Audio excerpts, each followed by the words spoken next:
Okay, once we get through Painsmith, we're going to go to Guardians. A really straightforward, easy fight. Just is just a damage check and a little bit, and then a healing check. But it's not very hard. Mechanics are very simple, very easy to do. You just need to be executed properly. So the big mechanic that is Purging Protocol, which is the big damage event, and the also pretty big damage event is the Tank Soak. So we're going to be divided into two groups.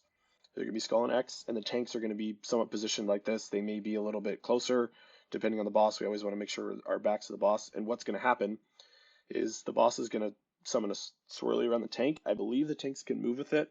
If not, it's not that big a deal. But what's going to happen is the tank that has a soak is going to move to X. Then everyone's going to soak it. Tank's going to move back. Then the other tank's going to take the other soak, move to Skull, and then move back. That should be the process. If the tanks cannot move with it, then what it's going to be is Skull is going to move to the tanks, and then X is just going to move to the tanks. The tanks moving is easier because it's just one person moving to a group of people, and our DPS can stand there and blast. But if we have to move as a group, we can, but we're going to be divided into two groups. For the actual the batteries portion of the fight, it's going to be very simple. We're going to be on the edge, and what we're going to do is we're going to he's going to have one Purging Protocol. We're going to use a healing cooldown, and then we're probably going to do two.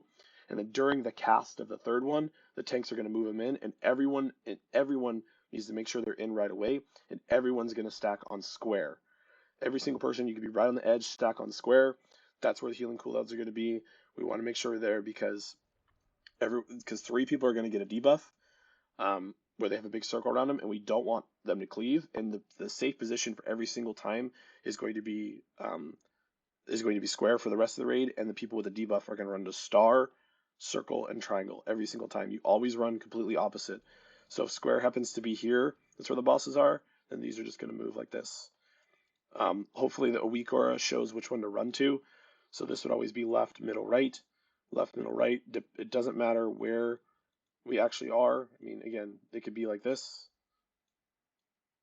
It doesn't matter how it's positioned, but every single time you run to this far side, because that always gives the majority of the raid safe spot, and you're also not going to cleave onto each other.